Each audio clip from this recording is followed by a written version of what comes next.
Fifth inning, Chapter 35. Opening day at the Bengals Stadium in Detroit, Rosa Park, is usually cold and rainy, or cold and snowy, or maybe cold and rainy and snowy. But this April, the Bengals' first home game was met with sunny skies and temperatures which were predicted to reach 68 degrees. The Detroit Daily News ran a small article on the front of their sports section about how Palmer hadn't yet announced who his starting pitcher was. They ran several mugshots of each of the predicted starting rotation with the story. None of the pitcher pictures was going to prove accurate, and each of those pitchers pictured couldn't have been more excited about opening day. They knew what was coming and couldn't wait. At the paper, Galligan was planning something different for opening day. She was known around town for her photo column, Galligan's Island. Island, E-Y-E, land. Although lately, she felt like her photos took more and more words to explain. If a picture was worth 1,000 words, her recent photos took just as many in the caption. It had been happening since that day back in January when she rammed the guardrail with the company car. It didn't get any clearer when she saw the same guy again down in Florida. Okay, so it didn't help that she'd spent the better part of the last few months obsessing more than usual about the mysterious stranger that had shown up twice in her JPEGs. Perfectionism and obsessive compulsion went hand in hand, and it kept her up many late nights as she ran both photos through Photoshop, Lightroom, Aperture, and any other program she could think of. Galligan cropped them, blew them up so large that she could only see their pixels, rotated them, desaturated them, cut them apart, and made them into a collage. She even went so far as to make her laptop's desktop pattern consist of just both images, side by side, staring at her. A few of the other staffers saw this and made stupid sexist jokes to the photographer. Thankfully, her boss, Farina, gave them all the evil eye, letting them know that kind of stuff wouldn't be tolerated at their paper. But no matter what she did, she just couldn't figure out what it was about this guy that was getting to her. Lately, the only thing I'm good at shooting is shooting the breeze, she said to herself in an uncharacteristic flash of self-doubt. She decided that this first game of the season, instead of getting a pretty pictorial shot of the entire stadium, she was going in search of that guy.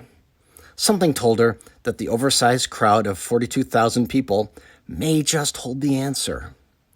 She was certain that the other photogs on staff would be able to handle the daily chore, and maybe the intern would get lucky and score a pretty picture that they could run humongous on page 1. Galligan only cared about finding the guy that had been making her daily life incredibly uneasy. Chapter 36. After a ceremony honoring the Detroit Stars, the Negro Leaguers who used to play nearby in the old Mack Park, Willie Palmer finally turned in his lineup card to the home plate umpire. The rules aren't exactly clear as to when a manager has to announce who's playing, but generally speaking, he does so hours ahead of time. As long as the ump has the lineup before the first pitch, technically it's still legal. "You have something for me, I hope," said the umpire. "Hope so," replied Palmer with a smile. Chapter 37. Hope never wavered.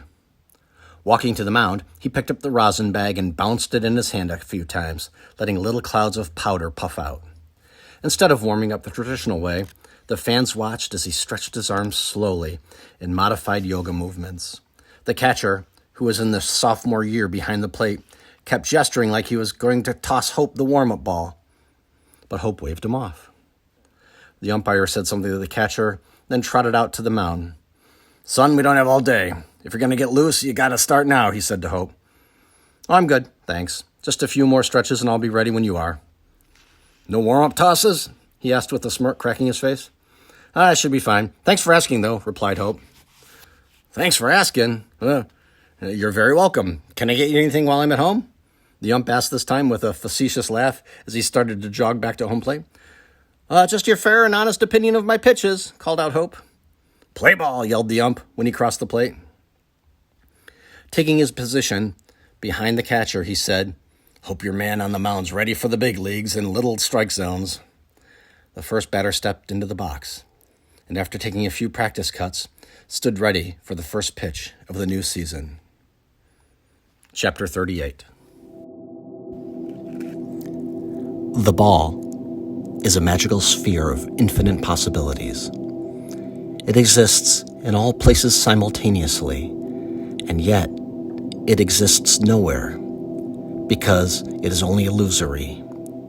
The thing they call a baseball is really just an ironic, ionic cloud of babies. And wait, when the man says play ball, he means play! Chapter 39. There is nothing in the world like being at a baseball stadium on opening day. Crowds pack the stands even if their team's season is supposed to be anemic and duller than dirty socks.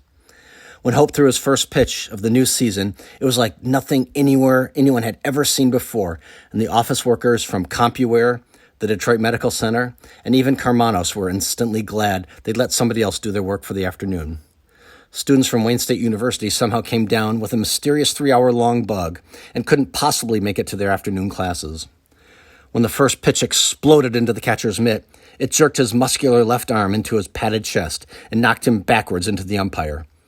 The ump, who tripped backward too, was quick to lose his sarcastic smile as he fell into the dirt behind home plate with the bulky catcher on top of him. The stadium roared with laughter as the two untangled themselves.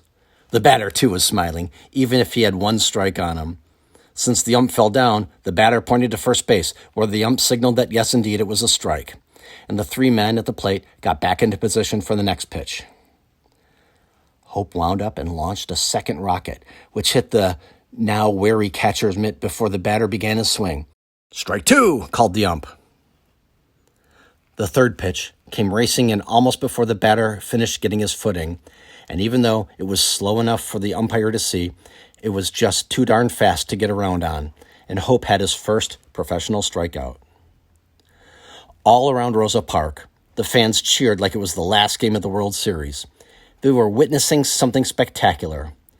Hope's second opponent stepped into the box, and before he was able to even pull his bat back after his warm-up swings, the ball was in the catcher's mitt for strike one. The catcher fired the ball back to the mound, and Hope, who noticed that the batter was still in the box, grabbed it and flung it back at a more normal speed, and the ump had to chuckle as it came across the plate belt high and split the strike zone.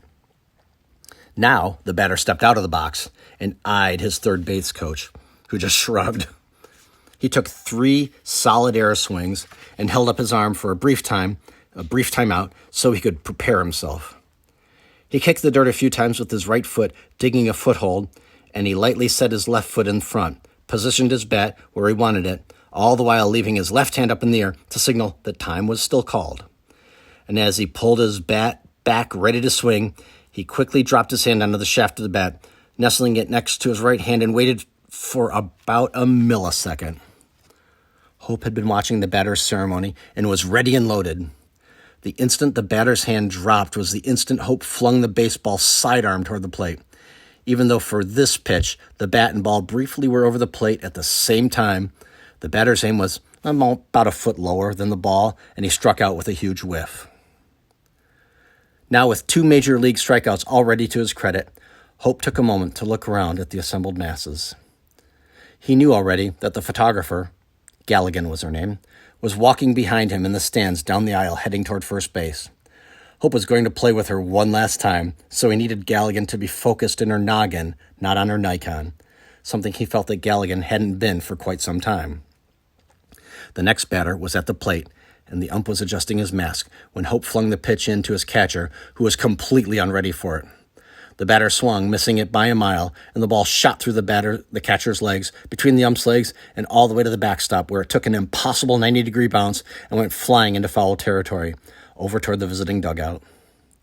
Galligan was just stepping out onto the field through the gate as the ball rolled to a stop right in front of her. For some reason, she looked up at the pitcher, and who had just turned his head and was looking over at her. Their eyes met for an instant, and Galligan knew in that instant that Hope was the dude she had seen twice before. And for some crazy reason, the pitcher was smiling as he turned away and caught the fresh ball thrown in from home. The last 2 pitches went like the others, and before the batter knew what was coming, they'd already came. The Rosa roar was engulfing all the players as they ran out onto the field, and the music jamming through the ballpark wasn't "Take Me Out to the Ball Game," The sound tech had found a digital track in the Wayback Machine and slammed great balls of fire through the stadium sound system.